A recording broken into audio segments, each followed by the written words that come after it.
might take my life, but you can't take my soul. Sure, my intentions were pure, you can't debate them, but no, never ever shook hands with Satan, so we will not be ignored. You'll be rocked with the force of the bombs that you dropped in these wars. I will not be bought, and I consciously thought it was wrong, so I constantly thought peace is something I would really adore, but we are at war, so give me a sword. I'm nearly a cause, but still be assured when you kill me there will be a million more. Excuse me, Mr. Kashkari, I wanted to thank you for sympathizing with the plight of unemployed youth. As someone my age, you know, I try to get, dishwashing jobs. I know what you mean. I'm not lazy. I'm a very motivated individual. I'm also an independent candidate for Mayor of Encinitas because I really want to. I know you guys have to leave, so we can walk. I kind of take example, and I want to, try to do what I can to ease the situation of people my age, and I'm looking for kind of leadership. Oh, this way? I'm looking for leadership in politics, and one of the things I very much stand against is California's top 2 primary system. You said against it? Yes. Okay. Because what I feel now is that it's the choice between the lesser of 2 evils. You worked under Tim Geithner, who was part of the Bilderberg Group. Okay, I'm not familiar with it's global elite bankers meet in secret once a year. He kind of bailed out the rich people at the expense of everybody else, taking away people's homes. And Jerry Brown's no better. He's in bed with Chevron and the fracking corporations and the private prison industry. Third-party candidates to be able to get through. Yes. Do you think that what's the difference between you and Jerry Brown? I'm trying to find one, and I can't. Well, I think 24% poverty is unacceptable. Jerry Brown thinks 24% poverty is a. But what are you gonna? How are you guys different? I don't find a difference. Go to my website. Have you gone to my website, neelkashkari.com? I have a 30-page jobs plan, a 30-page education plan. You can read all the details there. No matter who wins, the corporations win. Hey everybody, my name is Alex Fidel. I'm an independent journalist, founder of the Free Thought Media Network, producer at the Free and Equal Network, and an independent candidate for the mayor's office of Encinitas. And joining me now is Cindy Sheehan. She's a peace activist, radio talk show host at the Cindy Sheehan Soapbox, and she ran for governor of California in the Peace and Freedom Party in California's infamous top 2 primary system. Cindy, welcome. How are you doing? I'm doing okay, Alex. Thank you. No problem. Talk a bit about the top 2 primary system, what you feel about how, is it intentional that they make it so that the primaries in June where nobody cares about anything, we have the record low voter turnout, and versus like if you were to actually participate in a November election where attention would be on all candidates and a lot more people would be participating and you might have a lot fairer shot, especially without 16 Republicans and 10 Democrats, and just an absolutely nuts scenario that the top 2 primary system creates. Well, they don't call it a jungle primary for nothing. But, I totally believe that the top 2 law was instituted to actually eventually kill third-party or independent candidates. It's supposed to favor so-called moderates. But as you pointed out when you were speaking to who we call Saki, Neel Kashkari, who's the Republican who came in second in June, you said it's the lesser of 2 evils. And they're very similar in many, many ways, Brown and Kashkari. I think I call him Kashkari. And what's his name? Neel Kashkari. Yeah, Kashkari. So anyway, it's like, who? Yeah. And so it's to limit choice. And as you pointed out in your question, very few people paid attention to this primary in June. There were no exciting propositions on the ballot, like we've had in the past, like labeling GMOs, same-sex marriage, legalization of marijuana. So there wasn't like anything exciting. Very few people even knew there was a primary. It had historically the lowest voter turnout of any election in the state of California. Of course, the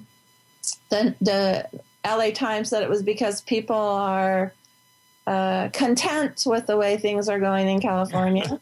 I think it's because people didn't even really know there was an election going on, A, and B, they're struggling. A quarter of the people in this state live in poverty. So I'm sure primary elections aren't the first thing that they think about. Yeah. So anyway, it was a very low energy, low turnout election, and very few people understand Top 2. I just want to say, I was recently invited to a gubernatorial debate this past Sunday by KGO, that has the biggest, reach, wattage in the entire state.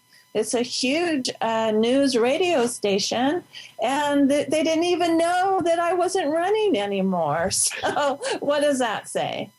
Yeah, I mean, that's a excellent point, because I think the problem with mainstream corporate media is that they've brainwashed people to just even think in terms of two parties, like that, when people probably don't even notice that there aren't any more candidates besides the lesser of two evils. That's how they've been programmed to think, is that nothing even changed from 2010 with the passage of Prop 14. Well, not only did KGO invite me to a gubernatorial debate where I said, well, thank you for inviting me, but didn't you know that we have Top 2? And I came in 7th out of 15, so I'm not actually running in November. They didn't even answer me. The producer didn't even answer me. But I have people all the time telling me, I can't wait to vote for you in November. And I said, did you vote for me in June? Because if you really wanted to vote for me in November, it was mandatory that you voted for me in June. Mm-hmm. Exactly, and that's exactly where they get people, because for so long we've been voting and just letting the Republicans pick their puppet and letting the Democrats pick their puppet, and then we vote for the real people's candidates in November, and especially when. Like even in my race, since I'm fortunate enough to not have a primary, people aren't even going to be paying attention to anything until really after Labor Day weekend. So that's just people's mindsets. So never mind how much people were paying attention in June to candidates like yourself. It seems like it's meant to, because Neel Kashkari and Jerry Brown. I don't even know if Jerry Brown campaigned, but Neel Kashkari bought one ad in the TV where he's chopping wood and talking about Jerry Brown's crazy train, and he gets 100,000 votes. I mean, never mind what that says about the intellectual capacity about California voters, that 100,000 people can be sold by one ridiculous advertisement, where his endorsements include Mitt Romney, Jeb Bush, Paul Ryan, people that, tend to care about the people. It's just interesting. I mean, some people say that presidents aren't elected, they're selected. We have Jerry Brown, who's in the pocket of fracking corporations, Chevron, the banks, the prison industrial complex, the military industrial complex, and then Neel Kashkari, who arguably made money off the financial collapse. He worked for Goldman Sachs, one of the biggest banking and financial firms.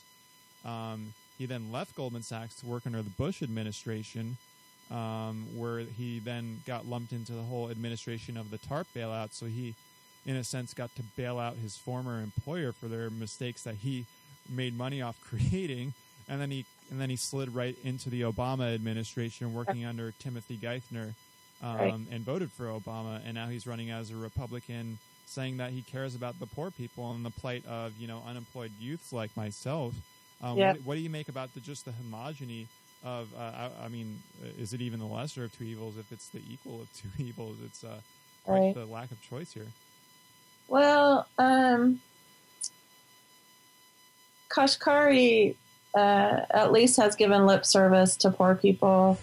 And, of course, Jerry Brown has not. And I remember when I was actually running the new state budget that Jerry Brown proposed, Neel Kashkari was asked to comment on it, and he said, wow, Jerry Brown just threw poor people under the bus. Wow. But then you go to Kashkari's list of donors, and one after the other is Goldman Sachs, Goldman Sachs, Goldman Sachs, Goldman Sachs, and also. It also like points out how weak the Republican Party is becoming in California. The Republican Party and the Democratic Party are very similar, of course, when you get up to the echelons of state government, but that's the best they could do. You know, it was between Kashkari and Tim Donnelly, who's a Tea Party Republican, racist. And so, and I'm going to say that this one guy named Glenn Beck? No. He was running for governor. Oh. He's a Republican. Glenn somebody. One of the minor candidates? Well, he came in fifth. He actually got more votes than the Green Party candidate, Luis Rodriguez, and I.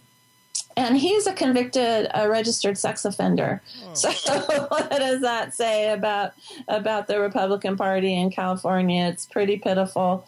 Yeah. And so I just think, like, I don't even know if I'm going to vote. What's there to vote for? Yeah. I'm not going to vote for Kashkari or Brown, and I don't get a choice of none of the above. And I don't see any exciting propositions on the horizon. I don't see that running. You know, every congressional race is up for grabs, every seat. But like you said, it's Wall Street candidate A versus Wall Street candidate B, or Israel candidate A versus Israel candidate B. So you know, it's just like I don't know. I feel like I don't want to. That's why I ran for governor, because I don't want to abandon or just like concede electoral politics to the establishment. Exactly, and but they're making it harder and harder and harder and harder, because I've been running for office since 2008. It's just progressively getting harder to do.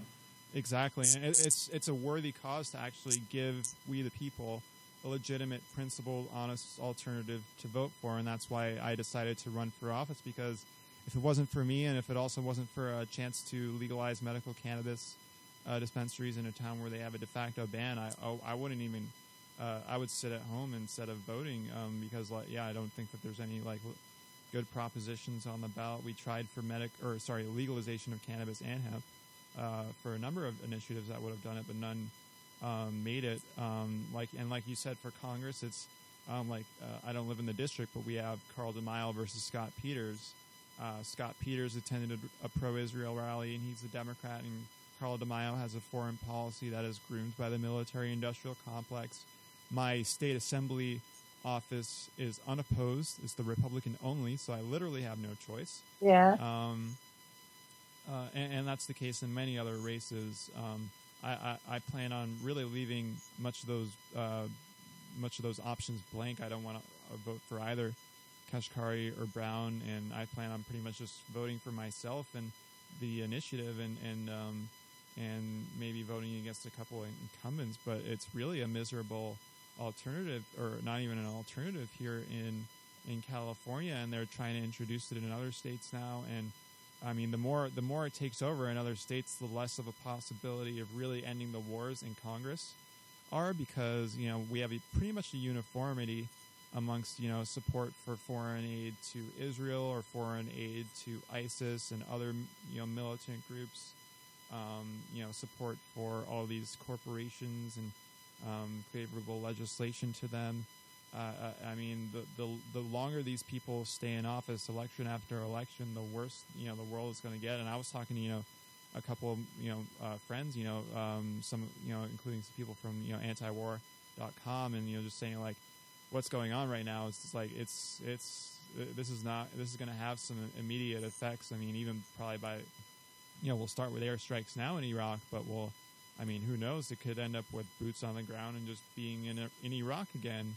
And with a Democratic president and a complacent Congress. And I just hope that states that do have this luxury of having independent candidates to choose from, take the action in their hands right now to make sure that these candidates do have a fighting chance at actually getting elected, so they can.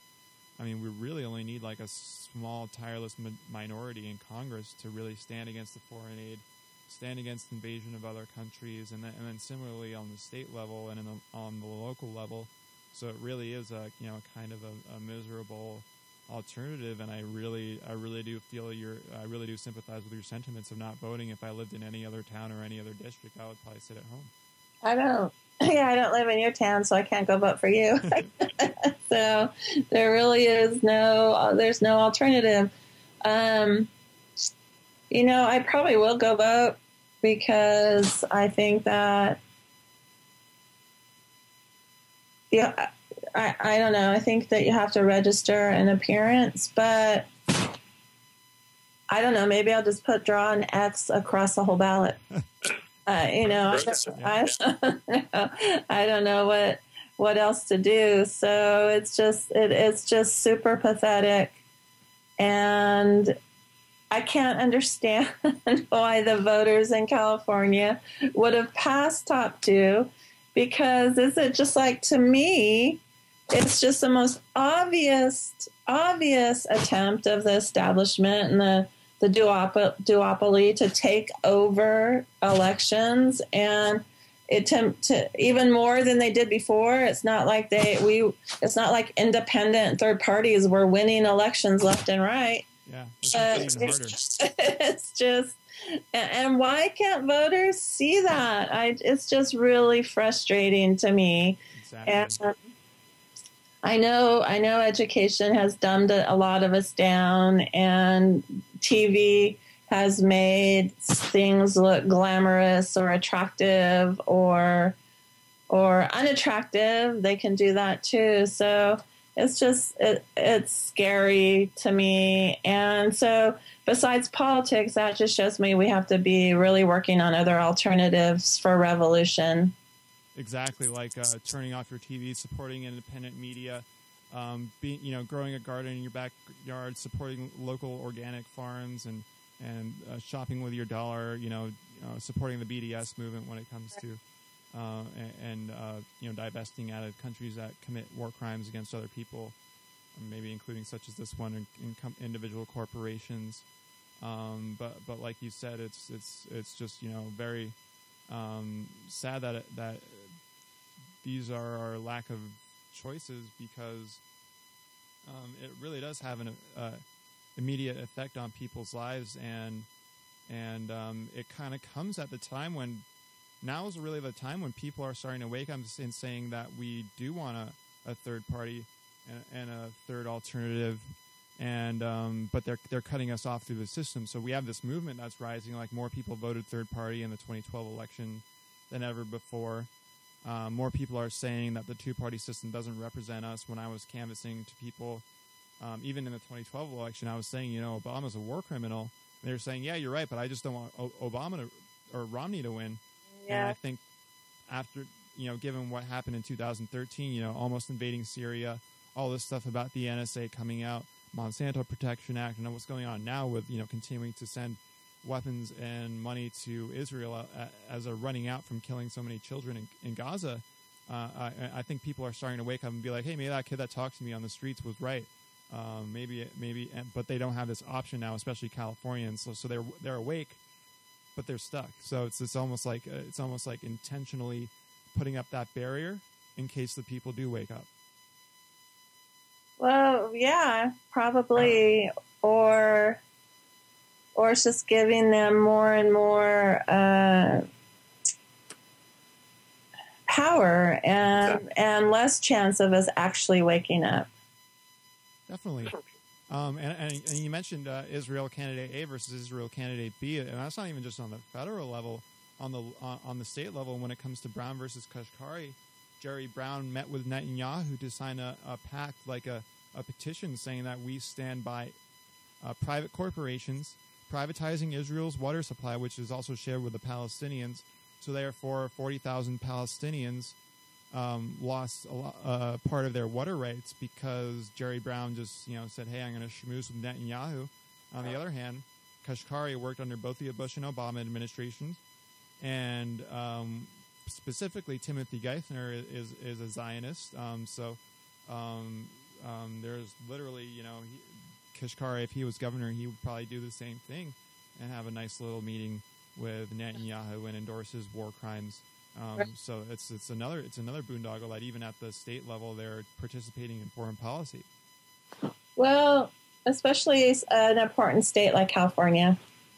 We're very strategic. We're very large. We have a lot of military-industrial complex bases, war profiteering, things like that. So California is a very important state to Israel in the military-industrial complex. Actually, the LAPD took a trip over to Israel, got a tour of all their drones and surveillance technology, and now want to implement that into Los Angeles. Oh, really? Yeah. Wow. So I wanted to get what do you think about someone like me, kind of like a 22-year-old person? Like, he probably didn't like this whole thing that went on when I confronted him. It seemed like a whole kind of contrived event. They had panels on top-down educational standards. Mm-hmm. They had panels on lumping us all into smart grids and everything, which is green in disguise. It's not really green. Of course they have Hillary Clinton booths with like the creepiest cardboard cutout of Hillary I've ever seen, and they wouldn't even make eye contact with me. And actually, I was telling, I think I was speaking to Angela from Anti-War on the issue of like feminism. They had a sign that said "A woman's place is in the Congress, the Senate, and the White House." I'm like, I wanted to say to them, she. I mean, I agree with your sentiment, but she actually works for a bunch of rich old white men.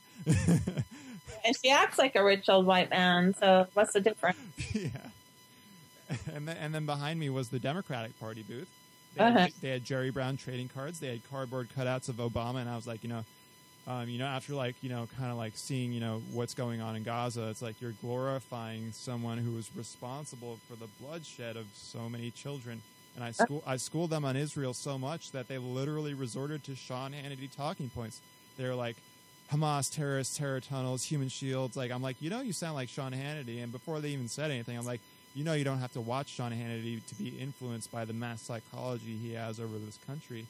If you sound like him, well, what's the difference? And they couldn't even respond. They just told me to look at the Democratic Party of California's state platform and that it was apparently really anti-war. And I was thinking to myself, yeah, because a piece of paper for a state party's platform, stops the drone missiles from falling on innocent children in Pakistan. It was just like, how blind can these people be when they, like, how tempting is political power over, actually saving the lives of people. I mean, how disconnected is it? And it's just it really saddened me. So when I saw Kashkari's presentation, he appealed to people my age. He said, young people are not lazy. There's just no jobs. And I agree with that, but I know he's pandering. I know what he's really about. And then he got asked a bunch of questions. And fortunately, even though it was a controlled event and the so-called independent outlet boondoggles, he did ask him about being a Goldman Sachs banker and serving under both Bush and Obama and bailing out his former employer. And Kashkari kind of defended it. People, like when he pandered to all the business, we need to support our business owners. All the people in the crowd were clapping. I'm like, oh my gosh, So I raised my hand. I tried to get an audience question in because they were broadcasting live over the radio station, and they said no audience questions. So I wanted to try to get him afterwards. And so I talked to his right-hand man. I made up, a whole spiel. I'm like, oh, I really sympathize with the fact that, he said that, I'm not lazy, which is true. I try to get a bunch of dishwashing jobs and everything like that. And, they just wouldn't have it, especially since, I was a journalist entrepreneur on the side, and that took up a lot of my time, and that's not good. They want me to devote my time to the job. And that's why I'm running for office as an independent, to maybe create a better climate for people my age. And I do a video blog for my campaign, and I never really get to meet anyone that this is a big deal. And he's like, Well, maybe, but maybe just a picture, like, you know, really like, like getting shut out. So I got shut out a couple times, and I just ended up like Luke Rukowski of We Are Change. I just went for it. I push record on my Ustream, and I just like started conversating with them as they were walking to their car. And I started off soft with Neel just to make, you know, to kind of like, you know, make him think that I'm friendly, and then boom, I went right into the question. And it just shows, you know, as big and tall as he is as a Goldman Sachs banker, like when these people are actually asked real questions outside of the script that he was reciting on stage, it's like it just shows how human they are and how fallible, and how I really think I really have some optimism that we can defeat this system peacefully in the with the power of the people, because these people are fallible. We don't need them. There's this many of them and this many of us. Like, what do you make of just the fact that it is possible to overcome if we just, you know, take it upon ourselves? First of all, if we had like thousands of people like you, young people like you, I would be more hopeful. Or even any age people like me, I would be more hopeful that we could overcome this. But, you know, they use their propaganda machines and their war machines and their police and their wealth very cleverly. And so the best thing that we have going for us is independent media, is Twitter, is Facebook, is whatever we use to get the word out. But I just wish we could translate tweets or retweets or likes into boots on the ground. Exactly. And then I think the 1% would be really quaking in their boots for sure. And Neel Kashkari, when you confronted him, he just like said, well, go to my website and look at what's on my website. And so yeah, it was just like when a young person in Congress confronted Elizabeth Warren about her support for Israel. She just ran. She just ran away. So if we could get more and more people, you have to risk like your own comfort, though. You have to risk your own health, your own physical well-being if you want to consistently do things like that. And of course, especially your generation has not been brought up to do that. You know, been brought up to be obedient and be, like as George Carlin said, smart enough to run the machines and do the paperwork, and just dumb enough to passively accept this complacent slavery that we live in. Well, not only that, you've also been conditioned for instant gratification. Yes. And to not be patient, not to play, not to organize and do the hard work. Yes, exactly. Because that's what it takes, is really hard work. Well, Alex, I have another call that's going to be coming in pretty soon, so I need to wrap this up within a couple minutes. Definitely. Well, I thank you for giving your insight, and I think, you know, all the people that voted for you, I mean, those people, rather than people who just passively vote Republican and Democrat without thinking, all those people that voted for you and Luis are consciously making that decision. So I hope those can all translate to boots on the ground, because every one person does count. And I was just wondering, I was hoping that Neel Kashkari made a call to the Republican Party chair of San Diego, because I know he personally hates me and is plotting against me and running two candidates that support a fascist police state. So it should be an interesting race, and I wish you would have been an alternative that I could vote for, but I feel fortunate to be able to give voters the same alternative, and hopefully other people can do so in the future. So Cindy, thank you for coming on and giving your insight, and power to the people. Viva la revolución. Yeah, and Alex, good luck with everything, and it's going to come sooner than you think. November is right around the corner, and we'll keep in contact. Okay. Definitely. Peace. Take care. Yeah. Have a great day, Cindy. Some kids get bombs for breakfast and blowed away on their birthday. Asked a little orphan boy on Iraqi soil what he think about the USA. Today was the worst day of his life. Uncle Sam killed both his parents. His village was burned to the ground and they left him and his little brother to perish. Cause they want the oil in the soil. Like vampires, they come for blood. In the name of freedom and justice, nowhere to hide, nowhere to run. First they send the soldiers, then come McDonald's and Coca-Cola. Toxic Western culture.